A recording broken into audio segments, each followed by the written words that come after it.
jaksa tadi itu, teman-teman jaksa, mungkin ini khilaf ya, harusnya menyuruh orang aja untuk menyuting, untuk mengabadikan.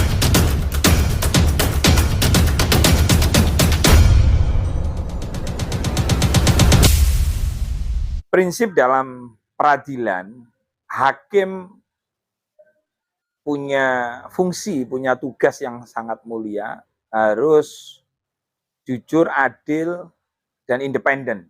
Dia netral. Maka ada istilah hakim itu wakil Tuhan. Nah, itu harus dipegang. Jadi hakim, kemarin saya lihat kan ada yang tidur tuh. Hakim kok tidur itu piye terus mau mutus piye ya.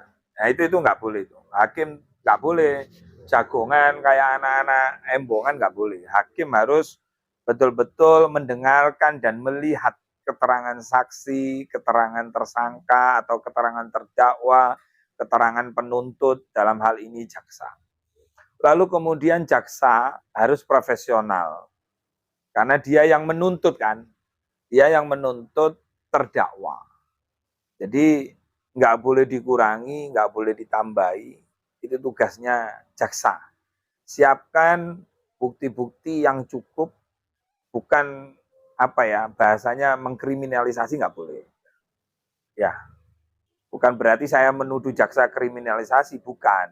Jadi yang namanya jaksa harus profesional, harus berdasarkan bukti dan saksi. Udah itu aja sih. Nah, lalu kemudian bagaimana proses kemarin? Saya sempat melihat masing-masing punya pendukung fanatik ya. Ya, semoga hakim tidak terpengaruh dengan pendukung kedua belah pihak. Tapi hakim nanti dalam memutuskan harus berdasarkan keadilan, harus berdasarkan kejujuran, harus berdasarkan saksi dan alat bukti tadi. Itu aja sih kalau saya kira ya. Karena saya yakin yang namanya terdakwa, Mbak Nikita pasti akan melakukan pembelaan semaksimal mungkin. Jaksa sebagai yang mewakili pelapor tentu akan bersikap bagaimana dengan BAP yang ada ini, dia akan memperjuangkan itu agar supaya didengarkan oleh hakim dan keputusannya nanti sesuai dengan harapan kejaksaan. Nah, saya kira semua ada SOP-nya, ada aturannya, termasuk baju tahanan misalnya. Kalau memang ada aturannya, memang SOP-nya dibolehkan atau diwajibkan bagi terdakwa, maka ya terdakwa harus mengikuti. Itu aja sih. Itu. Terus apa yang menjadi unek-unek kawan-kawan media? Hmm. Sekarang kita berbalik dengan juga banyak yang terjadi sesuatu yaitu di persidangan. Maka juga saksi atau terdakwa akan mengajukan itu ada salah satu prestis. Oh, rekaman. Hakim belum tepat dan dilaporkan ke apakah itu memang benar atau gimana dalam? Jadi begini, ngerekam itu kan sebuah alat bukti dinyatakan sah ketika rekaman itu dinyatakan sah oleh hukum. Nah, siapakah yang menentukan bahwa rekaman ini asli tidaknya, itu loh maksudnya. Karena sekarang ini kan ada IE, suara sama kan begitu kan. Contoh kasusnya RK sama Lisa itu kan. Nah, jadi benar hakim mungkin nggak memutar itu, ingin alat bukti ini harus dinyatakan sah, alat bukti ini sah. Maka ketika nanti saudara terdakwa yang punya flash disk itu ketika disampaikan ke hakim, ini sudah teruji gitu loh Pak, bukan IE. Nah, ini mungkin yang nggak sempat dibahas, itu aja sih. Jadi yang memang yang berhak mengatur jalan persidangan itu ya hakim. Jadi tuan rumahnya kalau di pengadilan itu hakim tadi itu. Itu tuan. Ya beliau-beliau lah yang mengatur. Tapi hakim nggak boleh tidur. Ya nggak boleh tidur itu dicatat. Ya karena nanti jadi rasan-rasan tetangga nanti. Hakim kok turu, bagaimana mau memvonis gitu kan. Gitu. Yang menarik juga melihat atau update perkara kasus menarik itu. GP dipertanyakan juga soal yang terjadi ya itu merekam video di ruang pengadilan dan akhirnya ada pro kontra. Ya itu, enggak tahu ya apakah jaksa dibolehkan merekam suatu kejadian di pengadilan. Seharusnya jaksa tadi itu, teman-teman jaksa, mungkin ini khilaf ya, harusnya menyuruh orang aja untuk menyuting, untuk mengabadikan itu sih menurut saya ya. Biar jaksa itu dipandang sebagai institusi negara yang sangat-sangat profesional. Nggak perlulah seorang jaksa ketika mendatangi nyuting gitu, itu berarti kan kayak ada rasa gimana gitu. Begitu. Ya jaksa fokus aja kepada permasalahannya aja. Menurut saya sih begitu sih. Jadi kalau nyuting-nyuting itu wilayahnya tukang syuting, jangan mengambil peranan tukang syuting diambil alih oleh kejaksaan, jangan. Kejaksaan ya fokus aja di penuntutan. Begitu. Iya, tinggal nyuruh orang, tim media dari kejaksaan, itu sih saran saya.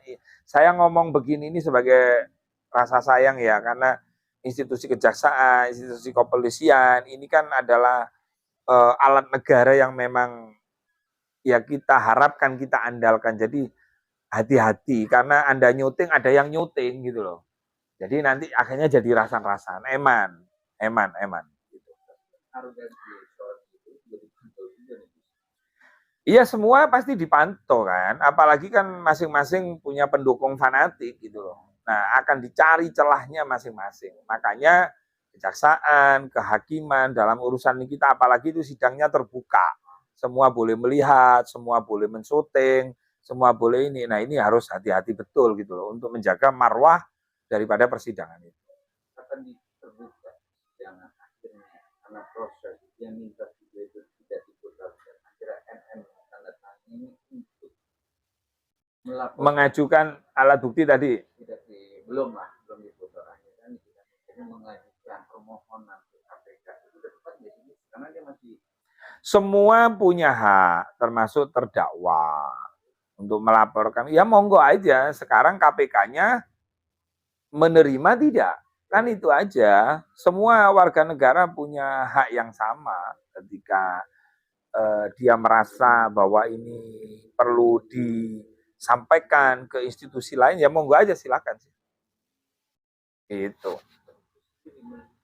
Ketika Mirjan meraung-raung, karena kan dia minta permohonan untuk pengobatan. Oh iya. Negara sebenarnya mengabulkan. Pengobatan putranya. Dia sendiri. Tapi dia lagi sakit. Hakim sendiri juga sudah mengabulkan permintaan seorang NM. Namun saat itu kalau bukan itu Nikita Mirjani minta diundur. Kan karena dia masih fokus untuk di sidang itu. Itu gimana, Gus? Apakah nggak ada rasa juga seorang hakim? Hakim mengabulkan. Awalnya mengabulkan, tapi dari jam 5 sampai jam 9 malam. Namun hari itu masih ada sidang. Nah, kita mintanya di hari depan. Dia pengen lagi tetap dia bersidang di sidang. Akhirnya dia memohon mengemis untuk bisa bersidang. Akhirnya juga tetap dibawa juga. Nah, itu gimana, Bu, secara? Nah, jadi begini ya, kalau memang ada alasan kuat untuk peduli, kan gini Pak, di atas hukum itu kemanusiaan. Ya, selama saudara Nikita Mirzani ini istilahnya begini loh, selama dia bisa tidak melarikan diri dan lain-lain, itu kan yang mengerti kan aparat-aparat penegak hukum ini kan. Nah, dalam hal ini kan Mbak Nikita ini kan tahanannya kejaksaan. Nah, ketika Mbak Nikita Mirzani mengajukan dengan alasan karena anaknya, lalu kemudian hakim mengabulkan permintaannya, kan ini yang mengatur kan hakim nih. Ya maka institusi lain harus mengikuti. Nah, terus yang jadi masalah apa? Menjadi masalah tidak maksudnya hakim itu tetap apa yang diminta si Nikita Mirzani itu dia jalanin. Ya kan? Dia tetap tidak harus dibawa ke rumah sakit, tapi kita memohon tetap di situ. Itu yang menjadi pertanyaan masyarakat, gimana, Bu? Kan begini, itu kan wilayahnya hakim. Wilayahnya hakim, hakim punya pertimbangan lain. Tidak semua permintaan itu harus dikabulkan semua, kan begitu kan? Mungkin ada pertimbangan-pertimbangan lain. ya silakan Mbak Nikita mengajukan dengan surat resmi untuk melakukan permohonan, kan begitu Mas. Itu saya nggak bisa keberpihakan. Jadi pertama saya nggak tahu situasi di sana. Kalau hanya berdasarkan keterangan pertanyaan jenengan, intinya kalau kita sudah di pengadilan itu wilayahnya hakim. Nah monggo hakim mau mengabulkan, ya silakan. Kalau tidak mengabulkan, alasannya apa? Mbak Nikita Mirzani punya hak untuk mengajukan permohonan A, E, O, A, B, C, D begitu. Ya tetap harus objektif. Nah, kritikan-kritikan saya terutama dari kejaksaan tadi nggak perlulah nyuting-nyuting itu, saran saya seperti itu. Lebih baik teman-teman kejaksaan ini nyuruh orang tim medianya untuk mensyuting. Jadi biar nggak mencolok gitu loh. Tidak menunjukkan kayak seperti apa gitu loh. Nah, itu kurang tepat gitu loh. Itu. Bicara kurang tepat, ada perpanjangan pendapat orang bilang bahwa sebenarnya kita menjadi pros itu membalikan diri dan juga Nikita menjadi juga bukan orang yang kasus amat. Oh sudah dikembalikan uangnya? Ya kan sudah disita sama kepolisian barang buktinya. Oh. 3M dan mobil sebenarnya clear. Nah, ini kenapa kok berbalik pasalnya dikenakan? Nah, pencemaran nama baik karena nanti awalnya kan pemerasan bisa menganalisa dari situ dengan terjadinya kayak gitu. Mengembalikannya itu kapan? Kembali udah disita, itu kan udah diambil alih ke penyidik itu dan barang bukti lah PGP itu. Masa sih sudah dikembalikan?